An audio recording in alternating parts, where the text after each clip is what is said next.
I'm ready. Are you ready? Hello. What's up?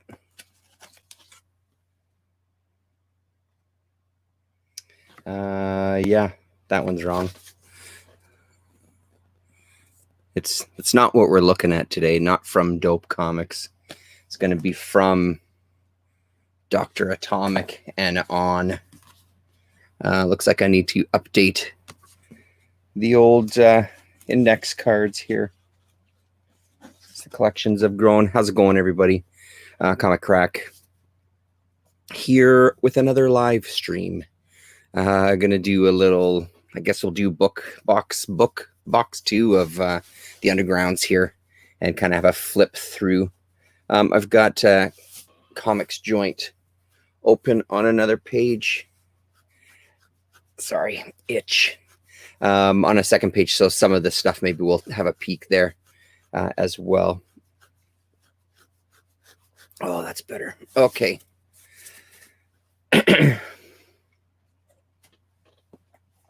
Let's just get into it, shall we?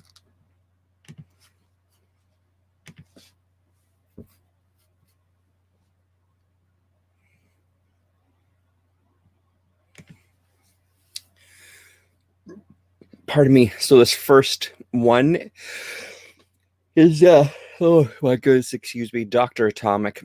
There was 6 issues of it. Larry Todd's Dr. Atomic. Looks like it first appeared in a Sunday paper and underground newspaper of the early 1970s. And it went from 1972 to 1981. So maybe we talked about it last time, or maybe not. Some of the other stuff with these undergrounds is the length of time. You're not getting guys that are pumping out a book a month or a few books a year. These are over many, many years. Yeah, so 6 issues from like 9 years. So there you go. So this is issue number 1, and this is a first printing of Dr. Atomic Comics. 50-cent cover there. Let's have a little flip through issue 1 here. This is a newer one to the collection, so this is 2017, and you can see like that sucker is really well loved. Well, it smells like comics, doesn't smell like dope. See a hole in there, a rip over here. Well used, which is great. I mean, I like some life in these comics for sure. And it seems to be even better when they're these undergrounds.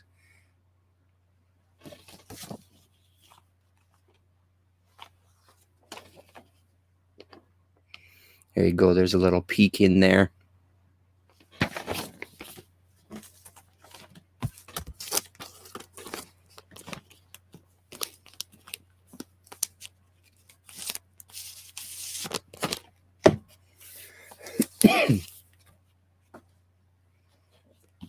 And then for 75 cents, another first printing. This is issue number 3 of Dr. Atomic. And continue our cocaine theme from last time. Issue number 5, $1.25. This is a first printing as well, too.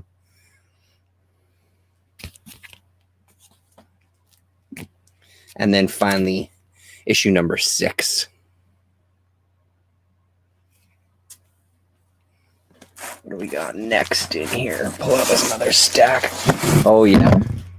Here we go. This is a cool one. Dr. Wortham's Comics and Stories. There was a couple of issues of this, weren't there? Let's have a look. I've only got the one. Let's pull it up here while we're talking about it. What do we got?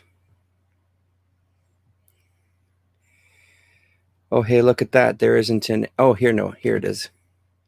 There we go. Okay, so there was 1, 2, 3, 4, 5, 6, 7, 8, 9, 10. Okay, so there was 10 issues of this.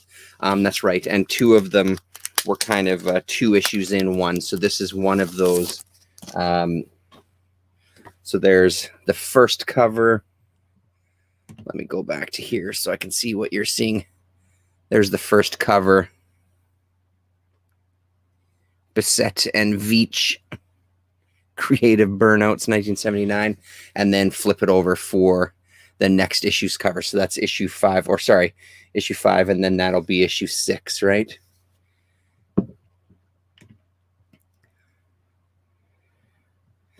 So on this is from 1976 to 1987. Let's have a look at issues 5 and 6 here. I don't have any notes written on the back. So we got Greg Irons, Jay Caney, Rick Veitch, Steve Bissett, Eric Vincent, Michael T. Gilbert, Gary Dumm, who else? Mark Hempel, Rich Larson. I thought Robert Williams was in this as well too, but I guess not in this issue. Let's have a look, see if we can find some. Bissett.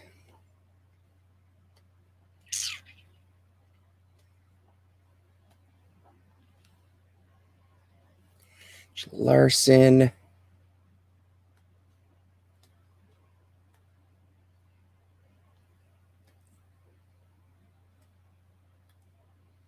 Unless it was just the cover. Mark Hempel. Sorry, everybody. This is exciting as all hell. So maybe it was just the cover. Was that 613? Here we go.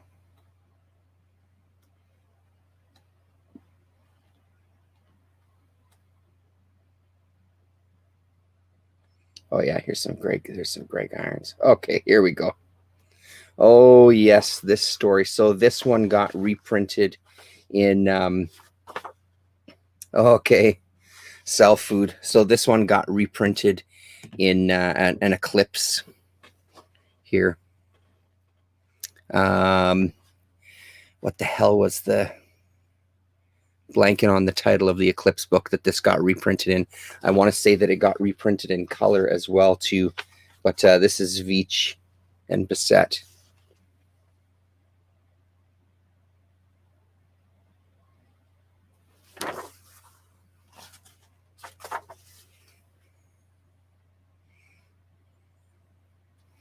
Yeah, there you go. And then following it right up with some Greg Irons. Love it. That's good shit right there. Cool. Yeah, so a nice double-sized thick issue. Whole bunch of illustrations and comic strips and pin-ups and all sorts of things here. Upside down, right side up, sideways. There we go. Well, it looks like the cover is separating on that one as well. Yeah, that's not one that I see everywhere. Again, some of the stuff that ends up in the Underground's bin. This is Dutch Treat. Highlights from the Dutch Comics magazine. Tante Lenny Presenteert. Kitchen Sink.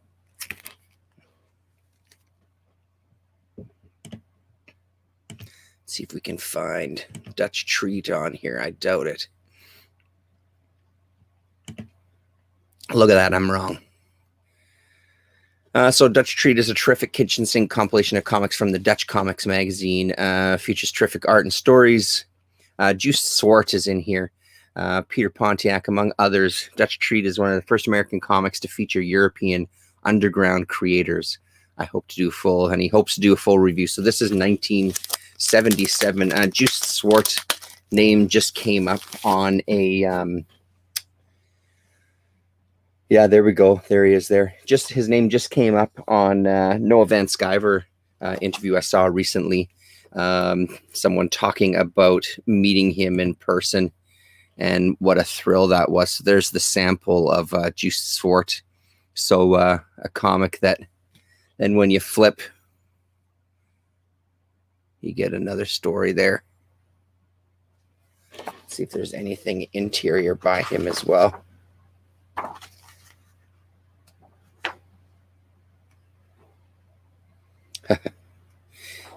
Yeah, looks fantastic. I haven't flipped through this one forever.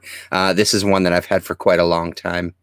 This is kind of from the original Undergrounds collection here. That's followed me through my life. Oh, beautiful.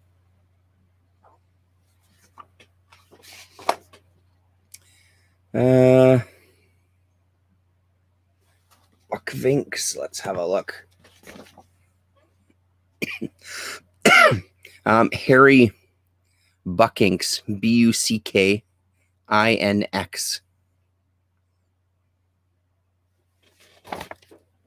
Really, really great style on that one.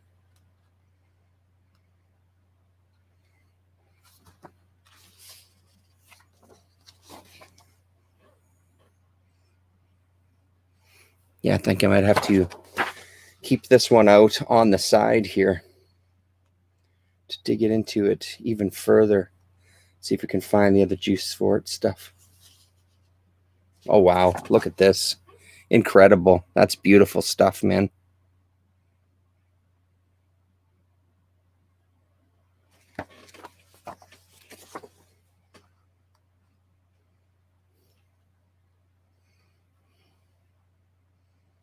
Yeah, here we go.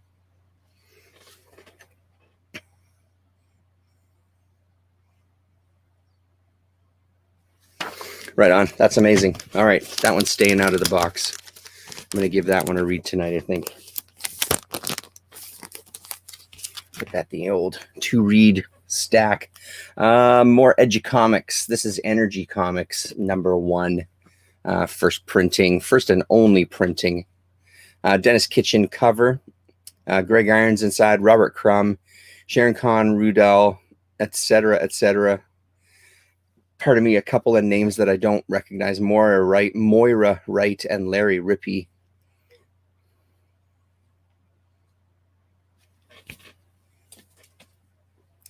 My Eros Comics box.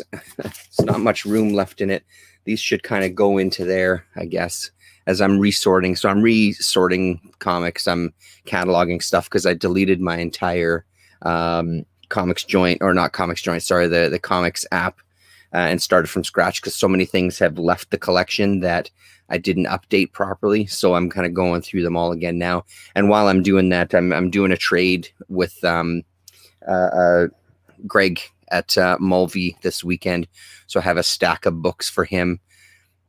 Maybe I mentioned it, looking through his magazine. He's just sent out a magazine list recently, and there's some amazing stuff in there. A couple of underground stuff, a couple of fanzines that I've been looking for a while. Some Tim Truman, all sorts of really, really great shit. I'm super excited to get my hands on this stuff, and for sure I'll be showing those off when they come in. So some Frank Thorne. It's great, man.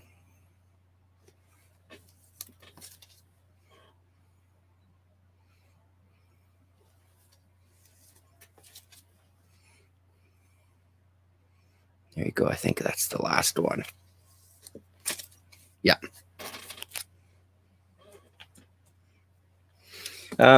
Ted Richards. I think we talked about Ted previously. Here's a little ash can size Easy Wolf's Astral Outhouse. This is a first printing there from Last Gasp. Unfortunately, has a little bit of a sticker on there saying 95 cents instead of whatever it might have been, 50 cents, I imagine. And then another Ted Wolf, or another Easy Wolf, rather. Ted Richards. There we go.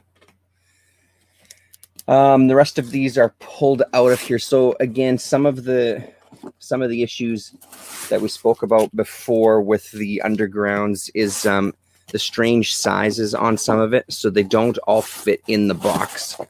So some of them are going to be in stacks behind me, and at one point we'll pull out those wire racks. But this is Fantagor, Richard Corbin. So this is issue number 1.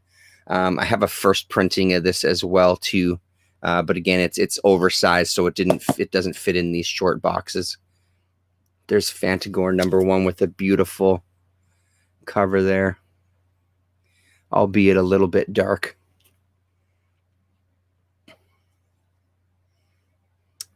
So yeah, 1970.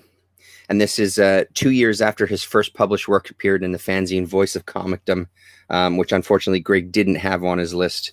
I was really hoping that would be a little bit of a surprise on there, but no luck, that first work. First printing of Fantagor was 8.5 by 11 inches, and the cover and interior paper is heavier and higher grade than subsequent printings. Corbin contributes 2 of the 3 feature stories. The one was written by Star Armitage. Herb Armored and Armitage collaborating on the 3rd story. So there you go. Exciting, I know, as I read off the back. And then another beautiful cover. This is Fantagor issue number 3. And this is I think my note on the back is that it's a first printing with a pricing variation. So sometimes they would just throw a sticker on top of the old price instead of reprinting the whole thing with a new cover price. They just up the price and chuck a sticker on there. Let's have a look, a little bit of a look through this one. Don't remember if this is one that we've looked at in the Corbin. Oh, yeah. Shit, man. Yes, this is one that we looked at because this is the section. And they talk about this on Kayfabe as well, too. The incredible coloring and that incredible effect on that creature kind of appearing out of nowhere.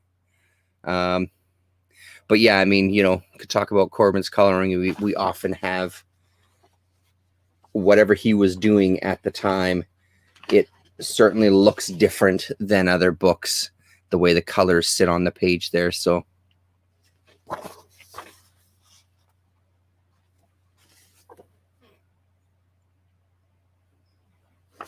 there we go.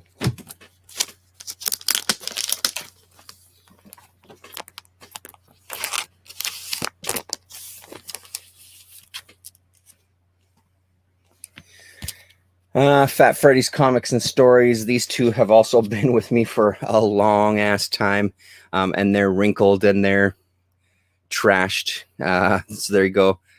Oh, collector's item. Fat Freddy's Comics and Stories number 1, and then Comics and Stories book 2 with some extra Gilbert Shelton motoring tips. I think, was this the one that on the bottom, it might have had a little Fat Freddy's cat strip running through the book as well, too? I don't remember. No. Definitely not. So this one is filled with Fat Freddy's cat strips, though.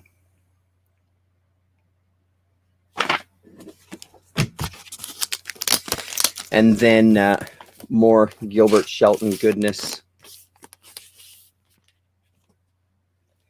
with Feds and Heads comics.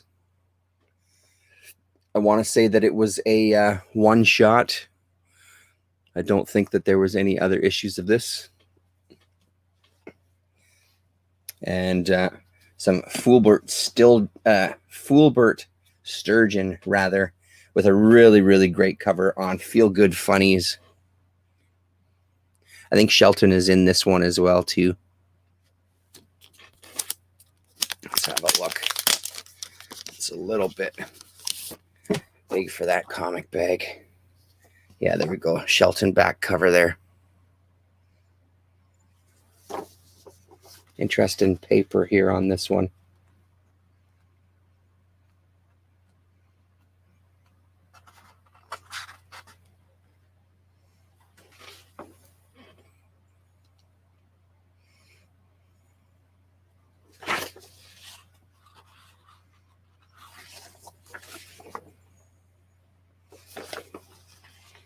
Then some ads in the back for the Ripoff Press.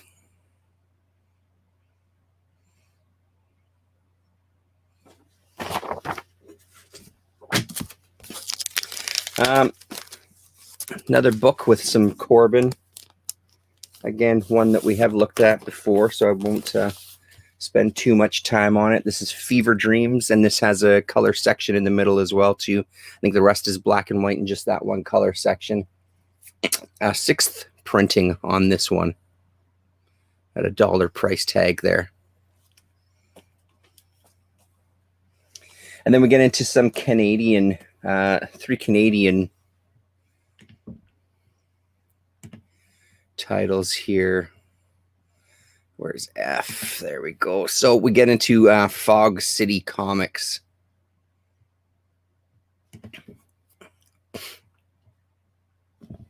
So it's a 3-issue anthology published in Vancouver by Stampart, notable for giving us 3 terrific Rand Holmes covers and 1 Holmes story in each of the books.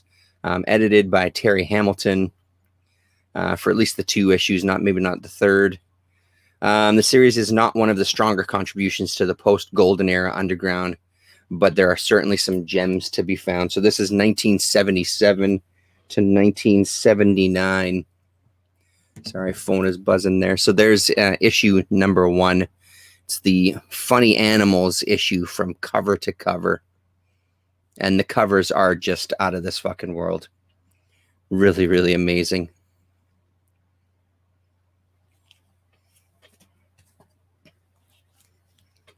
Issue number 2. Science fantasy at its finest.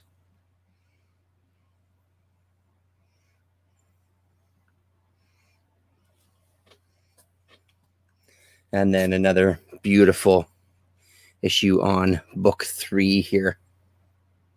A 64-page special, this one. Let's crack this sucker open.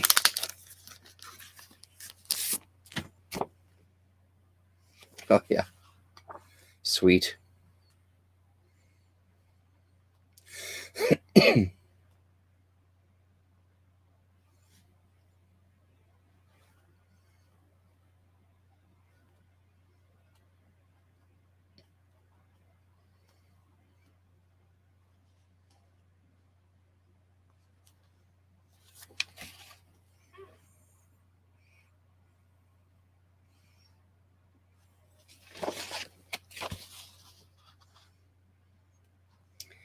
Feel like I'm doing a Chaos and Comics live stream here. Just flipping through books. Some nice silence. Such great black and white art. Really, really nice.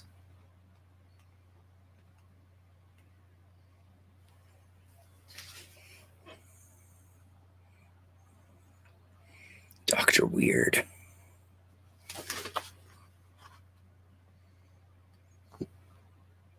Here we go. Here's the Rand Holmes story. And inside front cover.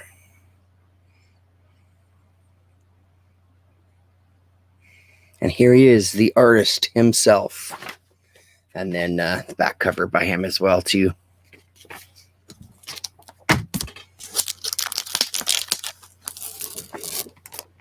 I think now we get into the section that'll probably go pretty quick as well. We're getting there anyway. We're getting close. Let's do this. There we go. Let's take those ones out. Another in the Edu-Comics. This is Food Comics number 1. And this is from 1980. And only 1 printing. Again, the Harry Driggs, Tom Boxall's in here. Fred Schott, Robert Crumb, Moira Wright again, Larry Rippey, Harry S. Robbins, Trina Robbins, and Steve Leialoha.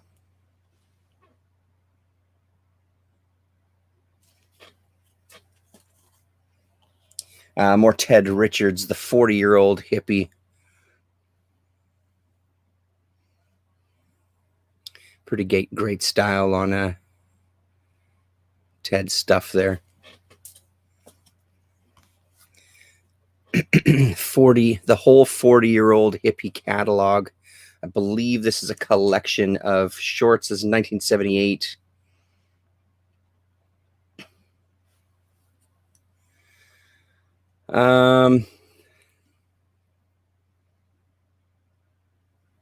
Yeah, Dope and Dan. That's right. That was the other one. That was the one we looked at last time. Da-da-da. No, it doesn't say on the back here. I thought it was a collection of shorts that appeared somewhere in newspapers and that sort of thing, in underground mags and stuff, but it doesn't say on the back there. Forbidden Knowledge. This is some Robert Crumb in here. So 2 issues of Forbidden Knowledge. Let's see.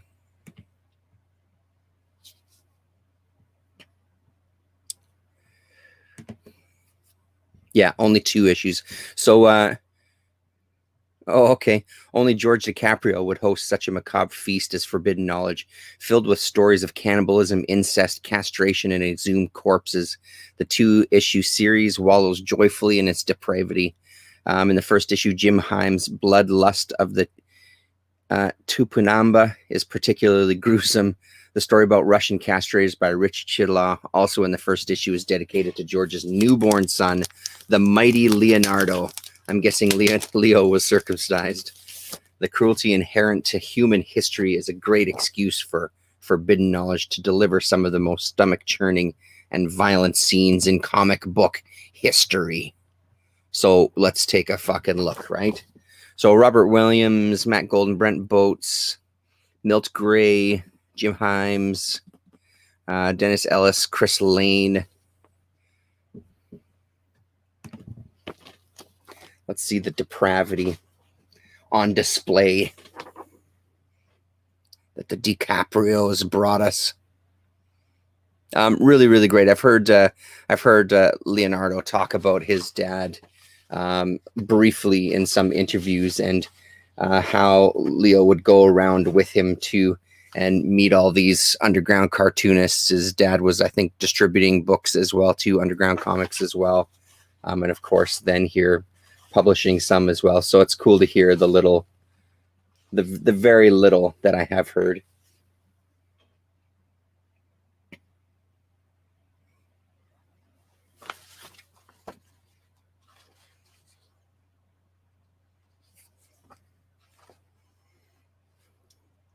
There we go. There's the Bloodlust one.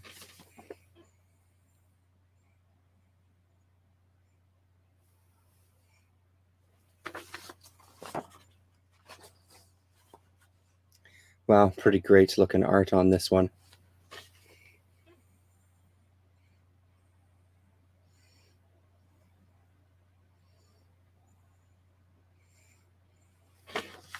Oh, looks like picked it up from a local Comics with an X, Legend Ferd here in town, 2016.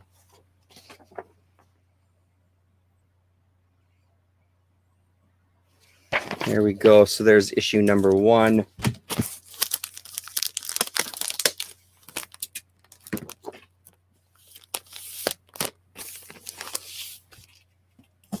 Oh. And issue number 2 there.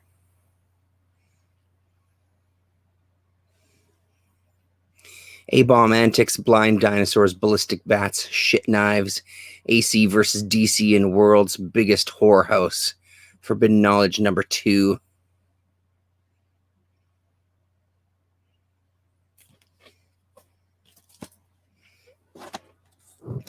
Now we get into the Freak Brothers and the many printings here. So we'll kind of go a little quicker through this section here. So there's Freak Brothers number 0. No note on the back of that one. Oh, is that the... Oh, yeah. So there you go. That's the Knockabout UK variant there.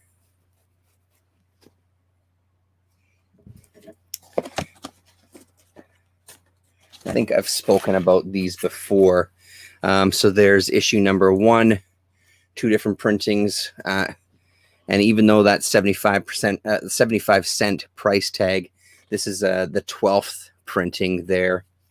And then what'd that say? The 17th printing. So, I mean, Freak Brothers, obviously one of the most popular, arguably the most popular of the underground comics, and had, you know, upwards of 20 printings for some of the issues here.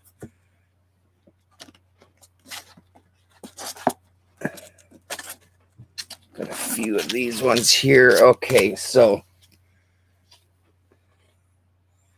issue number 2.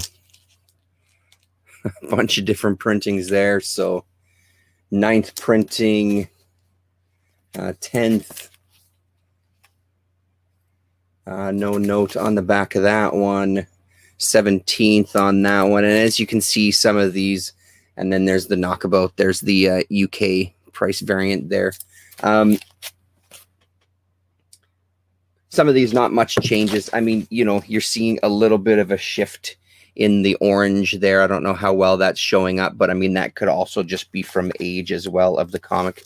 But some of them, nothing really different, just the price tag. Put these up here. There we go.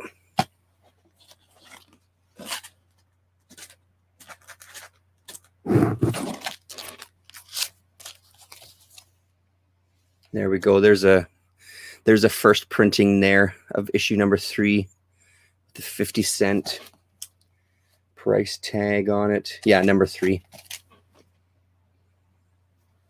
And same thing. We won't flip through all of them, but it's one of those things. I never thought that I would want to do it when I was first getting into the undergrounds, collecting the different printings, but they end up popping up all over the place. So especially for a book like this, I've got the notes in my phone of which printings I have and which, you know, if there's what the differences are. So if I do come across them out there, I'll grab them if I don't have it already. This is another one that I've got the first or second printing up in the racks behind me, but again, it's a bit oversized, so it doesn't fit in these boxes here. This is one that's seared in my memory, this particular issue. I read this once over and over and over again in Grassroots, the Freak Brothers in Grassroots. I mean, all of these I couldn't put down. Absolutely loved them. And then there we also have the UK one.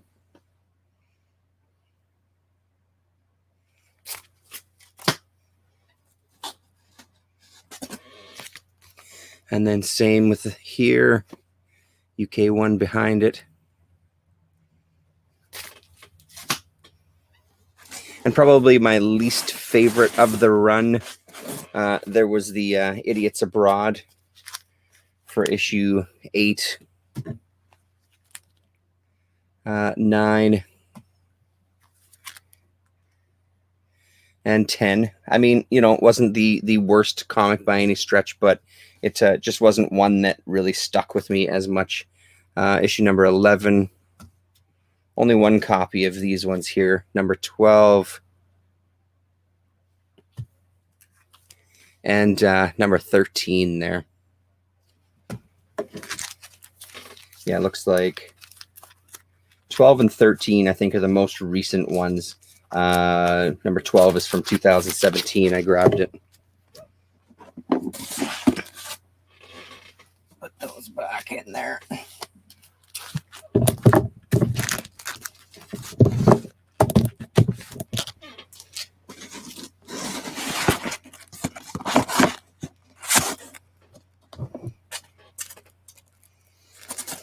Another one I've talked about before from Kitchen Sink, French Ticklers. Mobius in there, and others doing kind of comedy strips, rather.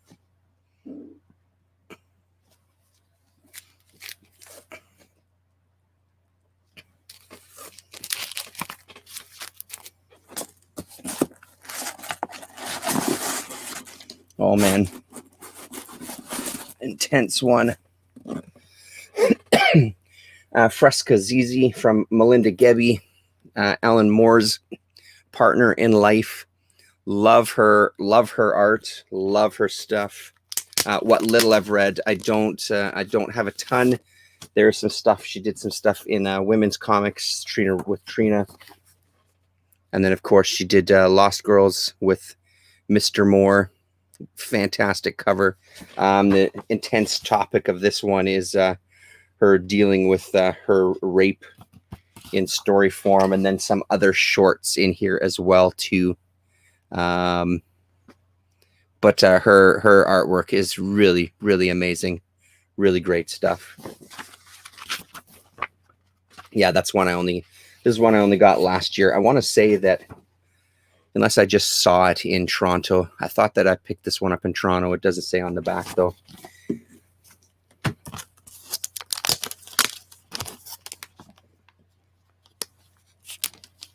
And then, speaking of Trina,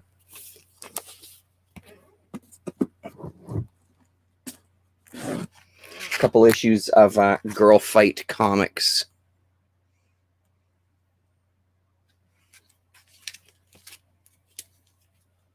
Love that cover. One of the other things that I'm picking up tomorrow in this trade, some paper doll stuff from Eclipse Comics that Trina put together, or one rather. And then I think for the series California Girls, or was that Eclipse as well, too? Paper doll special of that one as well. And then, like we talked about before, because there just kind of became a time where everybody was doing undergrounds, you get some stuff like this, Googie Warmer or Googie Wommer comics.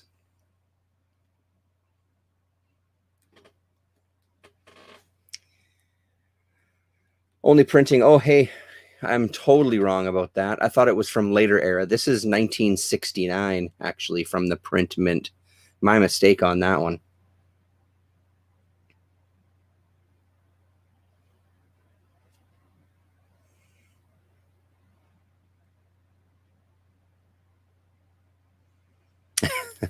So Wendell Allen Pugh has a Master of Fine Arts degree from the Southern Illinois University, which had to help him when he decided to create an underground comic book, right? Well, Pugh didn't think so, as he relayed to Mark James Estrin in A History of Underground Comics.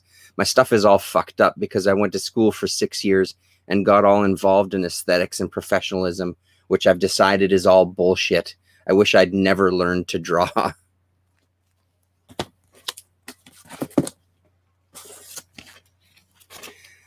Gory Stories Quarterly.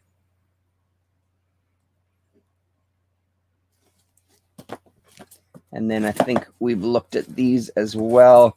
And again, the other ones are a bit oversized, so they're up behind me. Grim Wit with some more Corbin. Beautiful fucking Corbin cover on that one.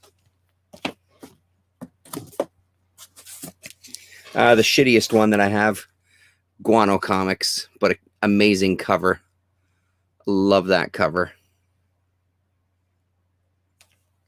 From 1973. Some more Rand Holmes with his Adventures of Harold Head.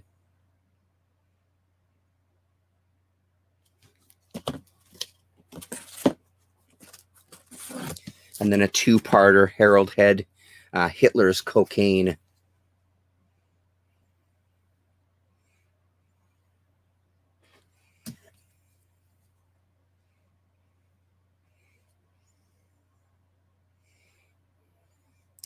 Took me a long time to find this issue here. I had #1 forever and a day. Some Greg Irons Heavy Tragi Comics from Print Mint.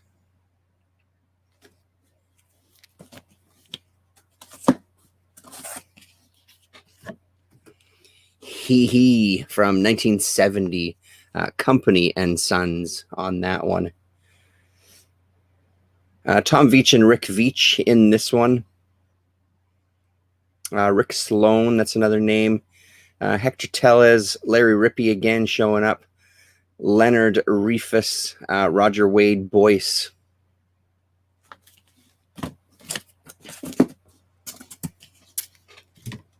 A comic for and about hitchhiking, Volume 1, Number 1, hit the road. I guess Volume 2 never came to pass. I don't even know if Issue 2 came to pass. That's pretty hilarious. Volume 1, Number 1.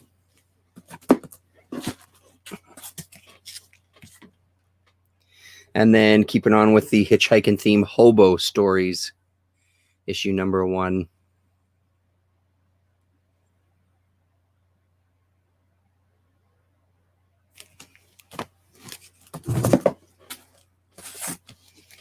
Another one that I've had forever, Robert Crumb. Not sure. This was 14th printing of Homegrown Funnies. Angel McFood, Kilroy, Mary Jane, and the Snoid from Sheboygan. Made in the People's Republic of America. Adults only.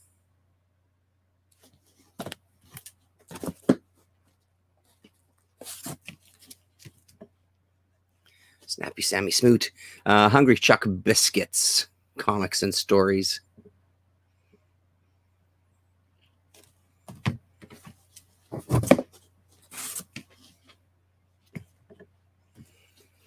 Hup.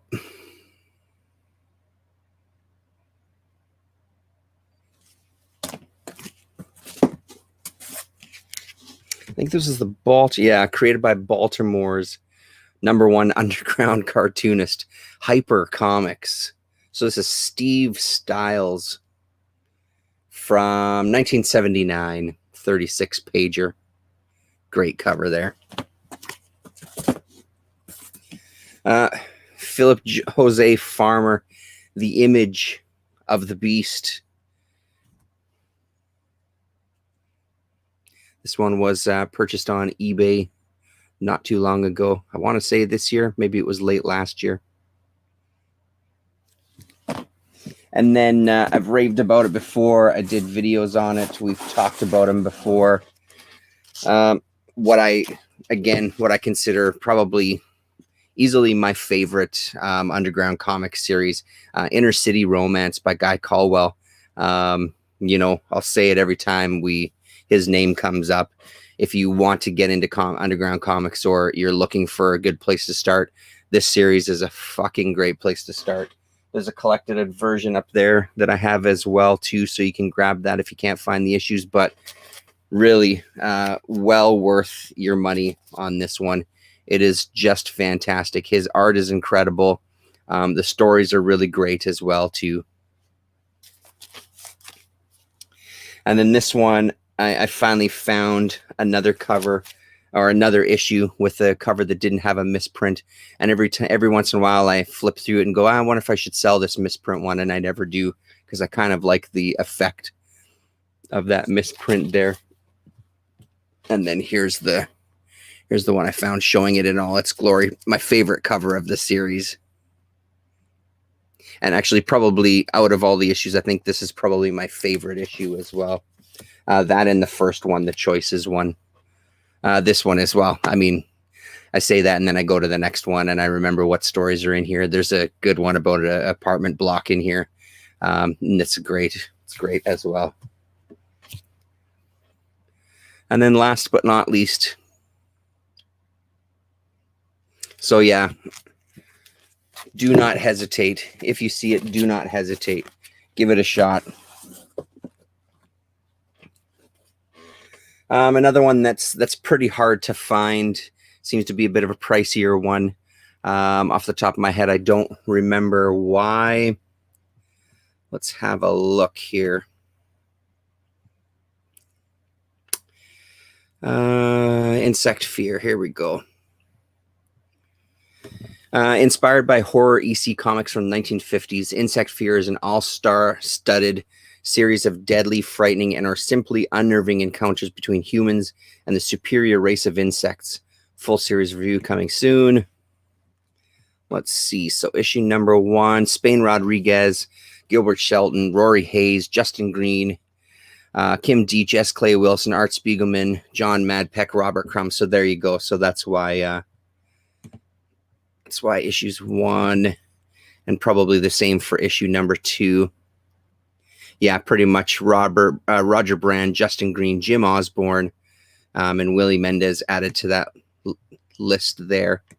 So for issue number 3, we still have Spain Rodriguez, Jim Osborne, S. Clay Wilson, Justin Green, Rory Hayes, Kim Deitch, Roger Brand, Charles Dallas, Larry Todd, Jack Jackson, and Joe Schenkman.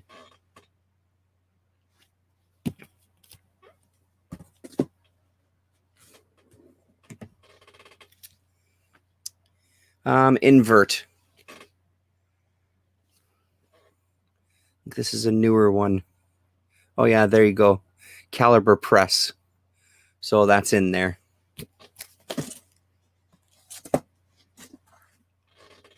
It's Only Rock and Roll Comics.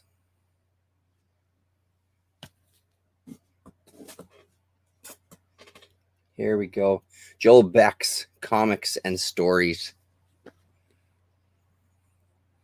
One of the OGs of UGs.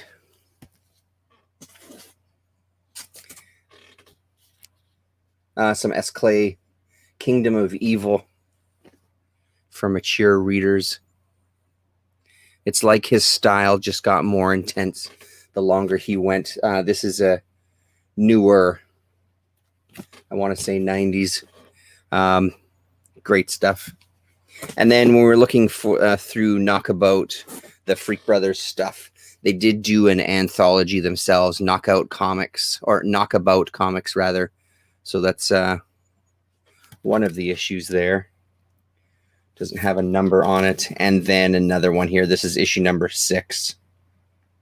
Eddie Campbell, Steve Bell, David Hine, Steve Gibson, Hunt Emerson, Cliff Harper. Welcome to 1984's issue. One that every time it pops up, it goes for quite a few bucks. And I got this for $4, it looks like, 4 years ago. Kurtz Comics. So Harvey Kurtzman. Yeah, Kitchen Sink. Didn't recognize that version of the Kitchen Sink logo there.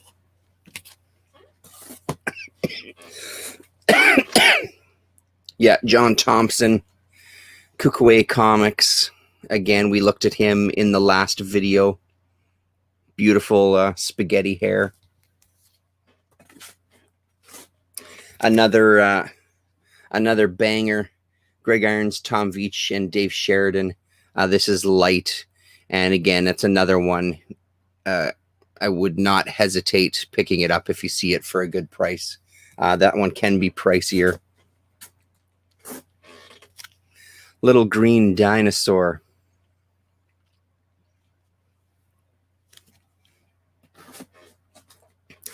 Better rip off press with Little Greta Garbage, issue number 1.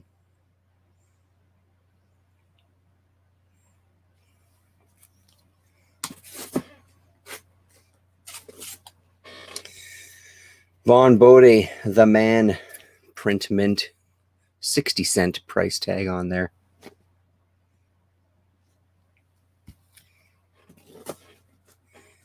One of my favorite covers of all time, Mean Bitch Thrills, Spain Rodriguez. Yes, it's all him throughout the entire issue. Really just phenomenal.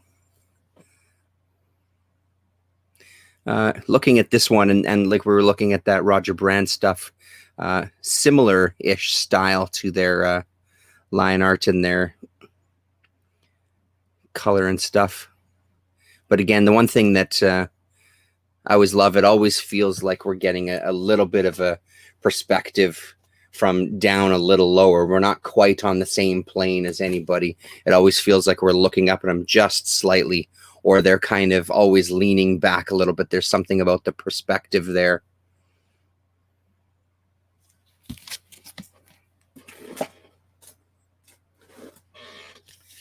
Meef, this first one has been with me for oh so long, and just recently, yeah, last year found the second issue there.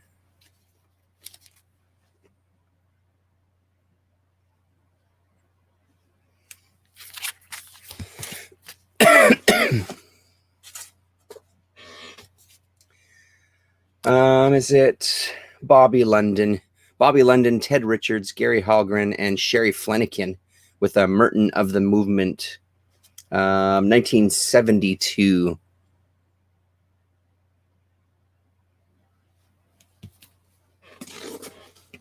Hey, Werewolf, how's it going, man? Nice to see you. I guess it's well into your day now. Mickey Rat. So this is Robert Armstrong from 1980, this one. So that's issue number 3 there. And then number 4. One thing they love doing is coming close, flirting with danger. A really, really great one. This is Dennis Kitchen. Have yet to splurge and pick up issue number 1, which was his first comic. But Kitchen's art is amazing.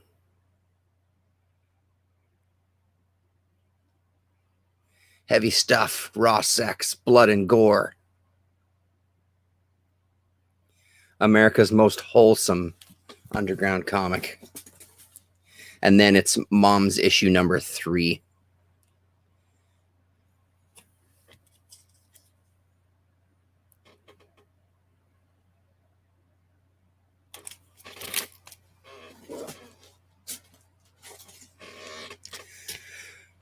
Mondo Snarfo. So the anthology Snarf, really, I haven't watched the Kayfabe from Hell episode yet. No, it's on my list. When did that come out there, Werewolf? Was that a couple days ago, or was that today even? I haven't watched it yet, though. I've been watching quite a few of their videos lately, though, because they've been doing some really good, 20, 15, 30 kind of minute looks at some books and stuff, which has been pretty interesting for the most part. Sleepy Reader. Mr. D.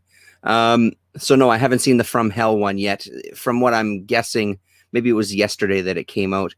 From what they kind of hinted at is maybe all the month of October, it's going to be some horror kind of comic spotlights, which would be very, very cool. Yeah, I fell behind for a little bit, Damien, but lately, because of these shorter videos, I've been on top of it again, because I end up listening mostly to videos while I'm working in the office.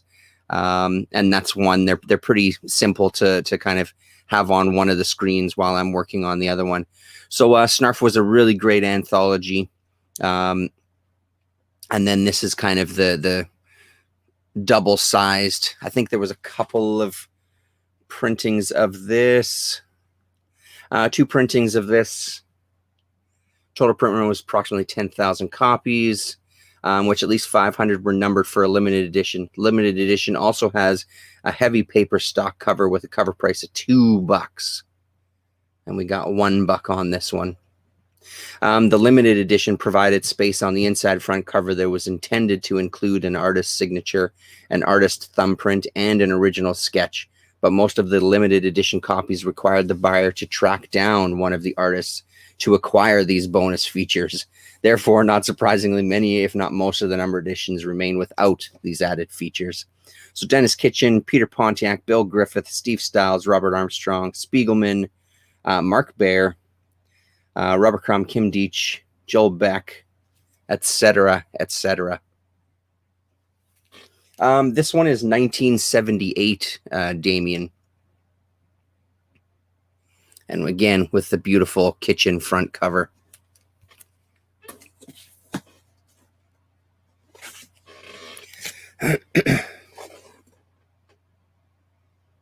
Oh, yeah, that. Yeah. Boy, haven't looked in these boxes for a long time. Moondog. What do we got here? Is it issue number 1? I think there was a couple of issues of these at least. Pretty great cover there. As he's pulling his best Wile E. Coyote. So this one I only found out recently. I knew that I had it. It came up. Maybe it was Underground Comics guy on Twitter, where he was talking about because he mentioned this Mooney, and I said that I had an issue, and he was kind of amazed because he said they're really hard to find, and unfortunately, this is kind of like a reprint or a reimagining of it. And I didn't realize much about this until I started digging. Again, the joys of the internet, right?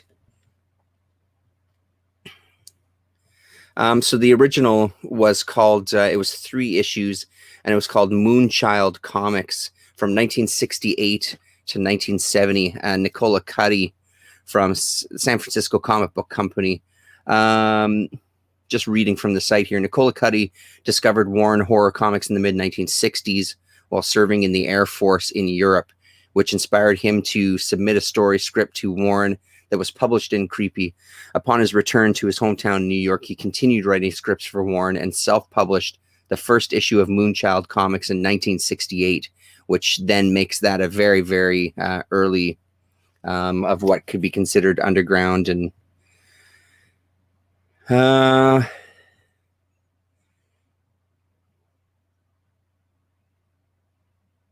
so Moonchild Comics #1 was self-published by Cuddy in 1968, which makes it one of the earliest underground comics. Though at only 8 pages, it could be considered a precursor to the mini-comics era in the 70s and 80s. But by 1969, San Francisco Comic Book Company would publish the second issue, proving the viability of the character, at least within underground circles. So let's have a look inside this one. Not sure if it's still Cuddy involved in this.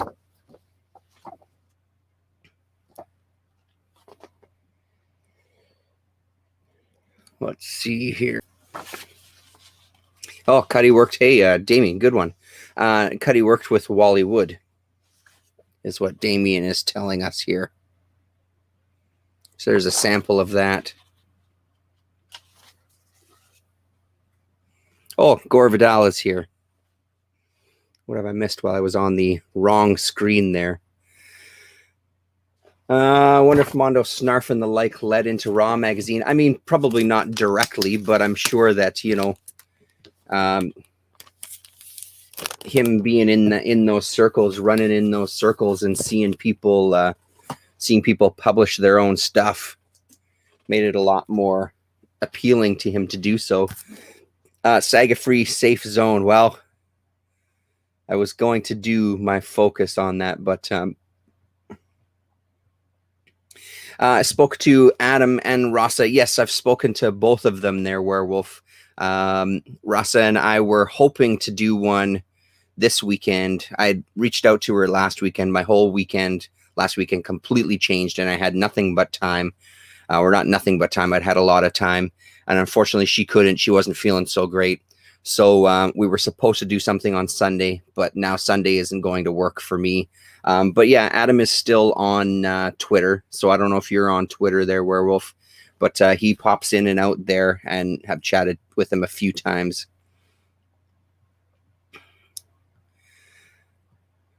There we go. Caught up. Damien says he's a bit punchy tonight. Uh-oh, that's no good. Good thing this is virtual. Motor City Comics, spring 1998 catalog. So just a catalog, a little bit of crumb on the front. It was cheap. I picked it up. Mr. Natural. Speaking of crumb, we got a few bits of crumb coming our way here. So this is Mr. Natural #2.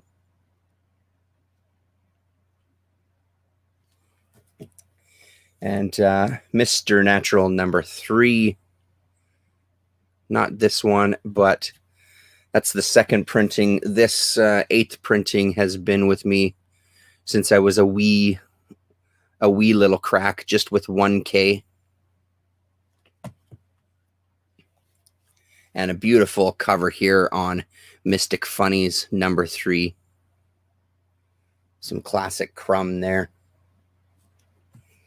Another one that I read and read and read. J. Lynch, Nard and Pat, issue #2. The first printing. Cuddy died recently. His final interview was quite good on a podcast called Creator Talks. Nice one, Damien. Unfortunately that he died, but that's good information. Creator talks. I'll have to look for that. I don't know that. Here you go, a little Eros Comics spirit for you, Damien. The Naughty Necropolis. I am Chief O'Brien, and this is not a story for little boys. Again, some of these books, there's just nowhere else for them, so they end up falling into the underground comics. So this is Night Witch from Power Comics, issue number 3, 1977 for this one. Newsprint-ish type of cover there, but I love this cover. I love the back cover. It's another in those cheap bins under tables that I just can't walk away without.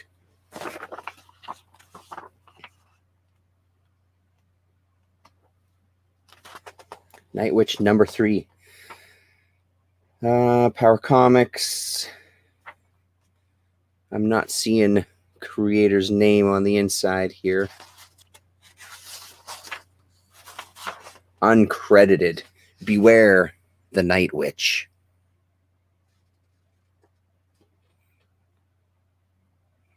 Who serves the gentle lady? Great. Really great.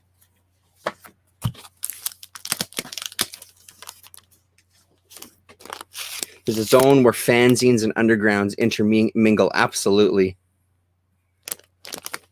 Yeah, Night Witch. What did I say? Yeah, book fair. So the place downtown. Looks like 2016 I found this beauty.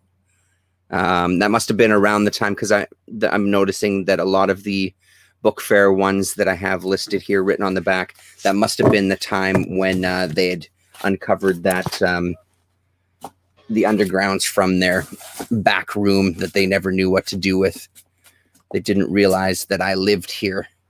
That's it for that. Strip zines, as everyone's called. I would love to go to America, especially with all those cheap comics and conspiracy theories. Yeah, for sure. I mean, it seems like there's some places, like I've never experienced 25-cent bins. I've barely experienced 50-cent bins. And when I do see 50-cent bins, they're filled with the exact same stuff. A lot of kids' comics and that sort of thing, and Archies and that sort of stuff. I see people going to 50-cent bins, and I'm jealous the kind of the range of stuff that's in some of these places. That's it for that box. Yeah, visiting Canada might be wiser, for sure. It all depends on what happens there over the rest of this year. Well, now you're all here. What else? What else do you want to talk about? What else is going on? What else have I read today? I started reading this, The Dreamery, the first 3 issues. Not bad. The art is great for some of it, even though it's kind of here's a take on Alice in Wonderland, which doesn't interest me as much. Not that the story is no good, not that Alice in Wonderland is no good. It's just I don't know if I really need to read another version of Alice in Wonderland, to be honest. And a couple of things I scooped up the other day from the shop by my place. He had a sale. Well, he's had a sale going on for a while. Darwin Cook solo comic, which I didn't. I've never seen before. Snatched that one up. The other Miracle Man family, which is, I believe, is it reprints of earlier Miracle Man stories, or is this the one that has new stories by different writers and creators?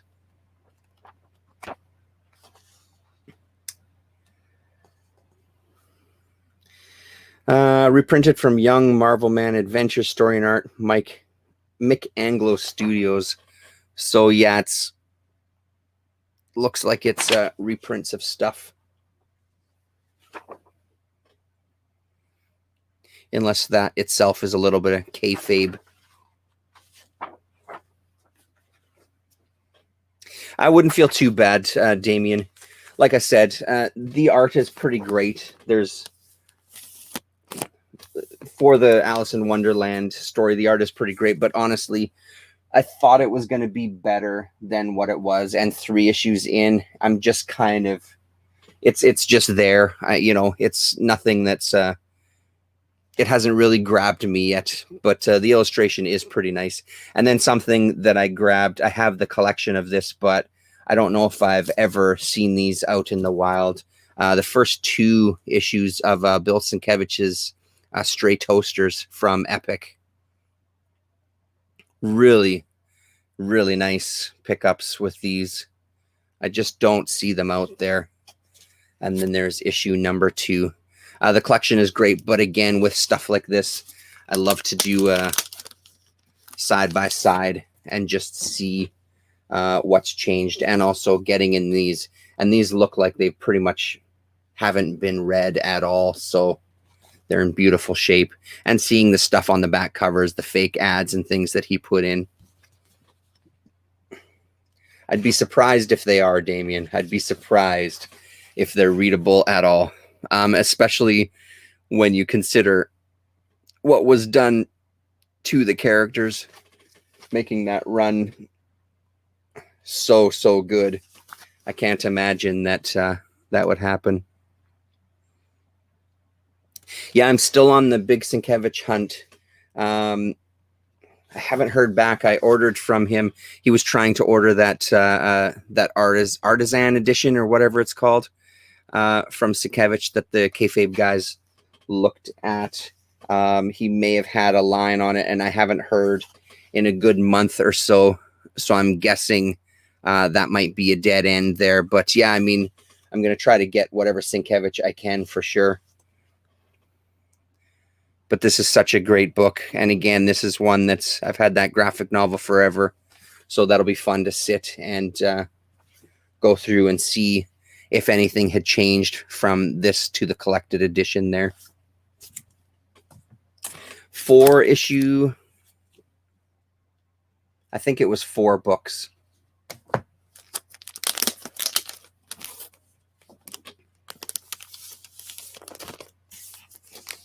But like I said, tomorrow I've been going through the bins, pulled out a bunch of stuff that's going to be trades.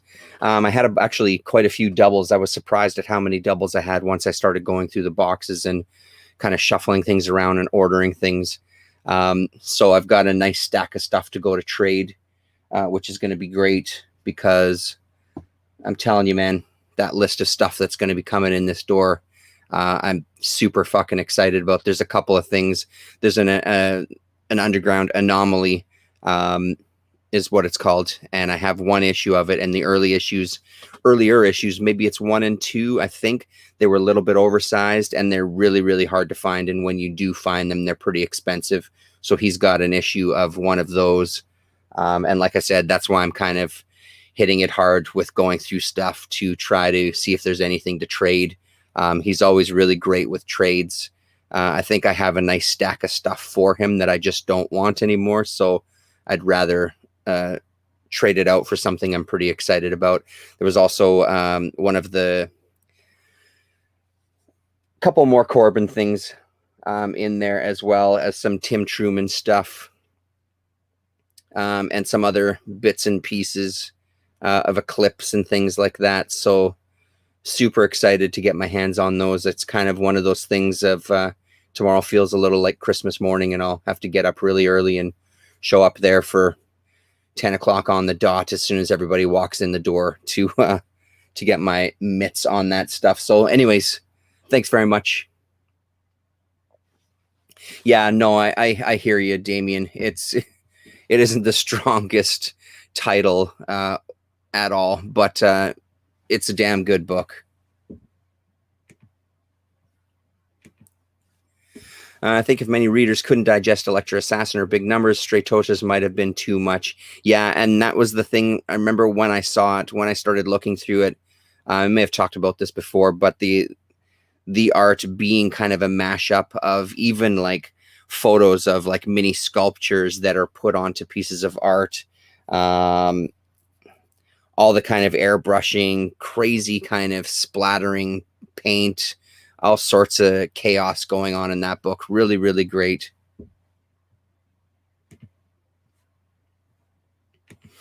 Yeah.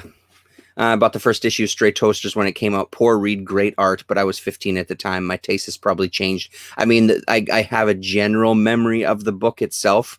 I have a stronger memory of the art. I have more. That's what stuck with me for sure. Basically, like, I remember part of the story being the devil wanting to leave hell to go on vacation because he never gets to have a vacation.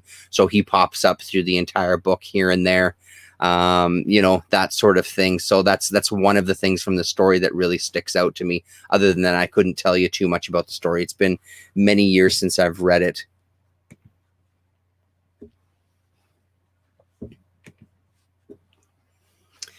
Yeah, I mean, I think Gore, from what I've read from some of those interviews, he did a lot of kind of work for hire stuff. He was doing a lot of posters. I think he was working in animation for a little bit. I think he was working for advertisers as well. And I think, you know, successful-ish when he was doing stuff. You know, I mean, are you ever really making a living doing comics in general, no matter who you are? I guess when you get to a certain level, for sure. But I think there's a lot of there was a lot of side gigs like some of these guys have done.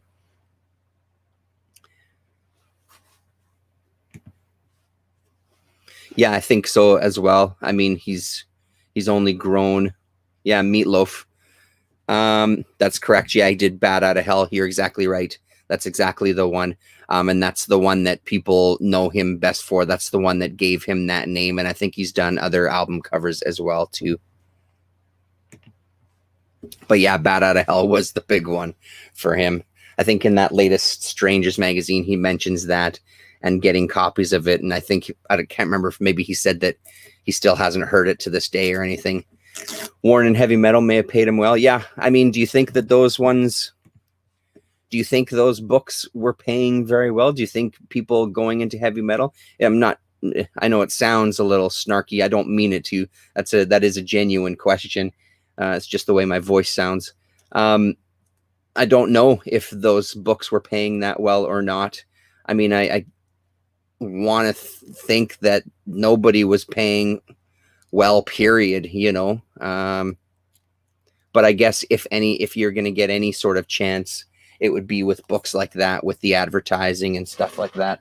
The other thing that I read today, actually, since we're here and everybody's chatting, this was something that I picked up the other day as well too. And I just read it today. It's a pretty quick read. Bad Weekend, Ed Brubaker and Sean Phillips. I see they have another book out. I don't know if it just came out this past week or what. So I'm a little bit behind because I only have these two hardcovers that they've done recently. So I guess this is the way they're going to be going for the next while with Image, I'm guessing. This was enjoyable. I mean, it's, you know, focused on a comic artist. There's a lot of real comic artists named in here. And kind of the idea of almost what we're talking about right now. This guy who's kind of at the end of his career. He's had some gambling problems over his life. He's had some drinking problems over his life. He's not the nicest person in the world. He's stolen art to pay off debt collectors, that sort of thing. He's stolen other artists' work.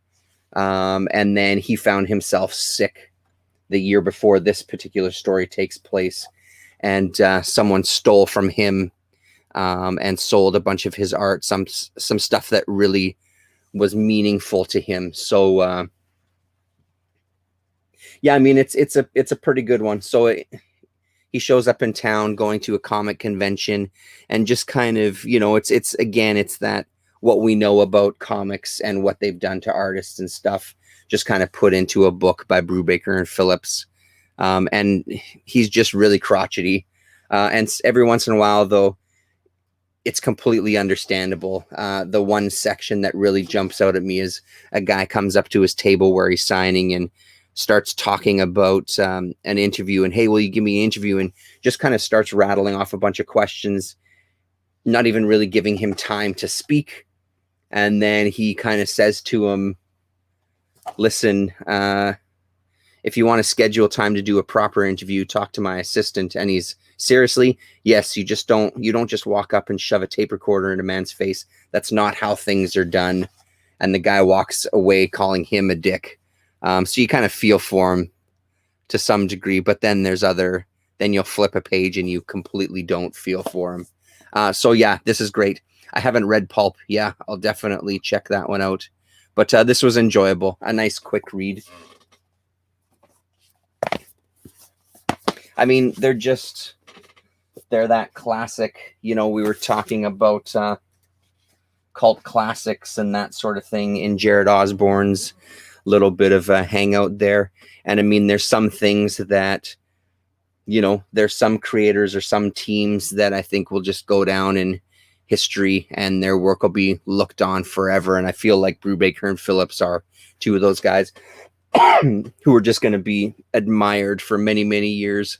It definitely makes me, reading that today, makes me want to reread the Criminal hardcovers that I have again, just to dig back into that stuff too. Oh, yeah. Okay. Yeah. So the blue one here. My heroes have always been junkies. Yes, my heroes have always been junkies. Yeah.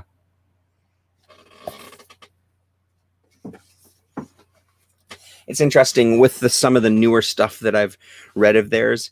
It doesn't resonate as deeply as some of the other stuff has. I really liked Velvet a hell of a lot. I really enjoyed Fatale a hell of a lot. And of course, like I said, Criminal and stuff. But Kill or Be Killed, I never finished it. I was into it. It was enjoyable. I just fell off and I still haven't picked up the other issues. The Fade Out, I enjoyed that one, actually. That one kind of stuck with me a little bit. I thought that was pretty enjoyable. But I mean, this stuff is good. There's no doubt about it, but it's not to that level for me. I kind of read it and it's just there and it's just a story, which there's nothing wrong with having stories like that. Not at all, but it's nothing that really kind of sits with me. I think that's all that I read this week. Yeah, that's about it, people. Still going through this. I read a chunk more of this last night, and loving it. The more I get into it, yeah, Stray Bullets. I really should get into that one, Gore, for sure. Kill or Be Killed had a last issue that just pissed me off. I think, you know what, Damien, I think I remember you saying that. I think I remember seeing a video where you were saying that. This is really, really good.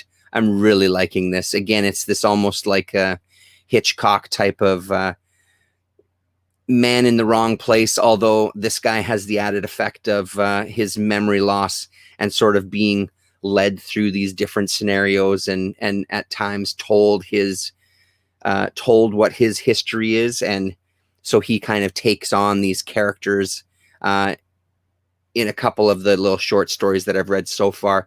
But again, the art in this is fucking incredible. And the kayfabe guys did Mort Cinder. They looked at Mort Cinder, and Jim was talking about how he had read a bit about Brescia's art and how he was kind of breaking down the ink with different potentially chemicals or something to give it these kind of crazy textures, and probably using some different tools. But seriously, there's panels in here like, I mean, again, it's these videos just don't do it justice, but there's panels in here like this one. The look of that sky and the life in that sky is really, really incredible. And I'm really liking it. I'm probably, I don't know, creeping up on 100 pages into it. So I've still got quite a ways to go, but reading it in these small chunks, really, really nice. I'm looking forward to picking up Mort Cinder as well, especially after that video, and especially after Adam talking about it and everybody else talking about it in the stream that we did a while back there. Looking forward to getting my hands on that one too once I've done this. Oh yeah, writes crime fiction in Argentina.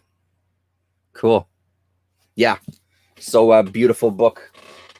I'll probably end up reading a little more of that tonight. And I kind of like these. I like the way that it's broken up too in these kind of 6 or 8 page sections, because that's how they originally would go. And then they're kind of in their own little chapter. I think that's a nice little chunk of a story. You really get a sense of a story in that.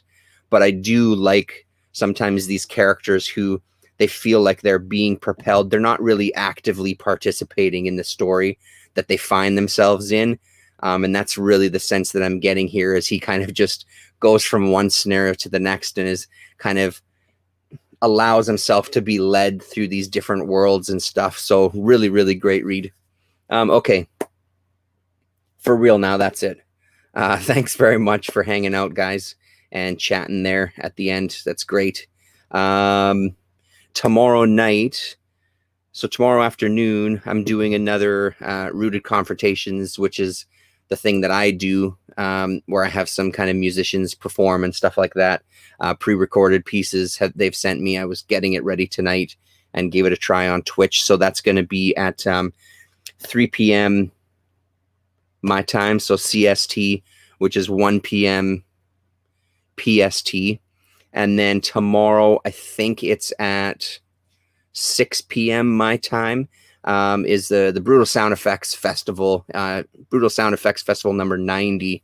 And I've got a piece that I submitted that's going to be playing in that festival as well online.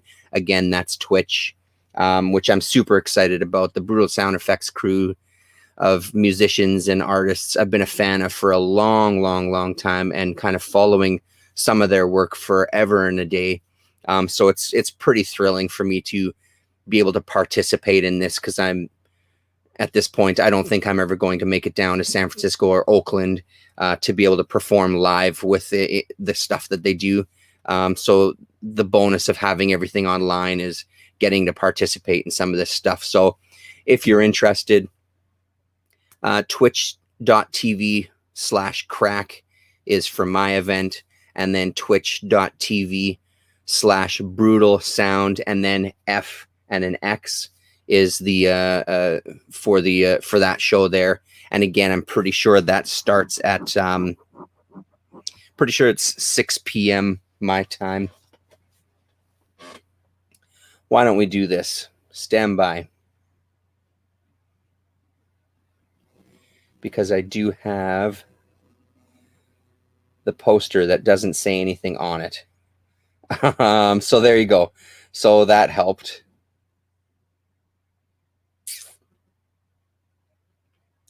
Okay.